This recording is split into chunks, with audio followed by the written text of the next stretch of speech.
السلام عليكم ورحمة الله وبركاته.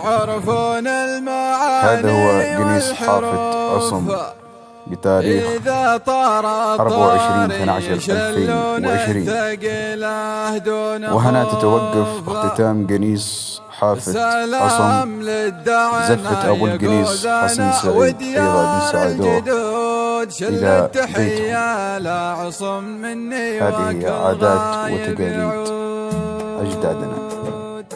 حي الرجال اللي يعرفون المعاني والحروف، إذا طاطار يشلون ثقيلة دون خوف. سلام للدعنا يقوزنا وديار الجدود، شل التحية لعصم مني وكل غايب يعود.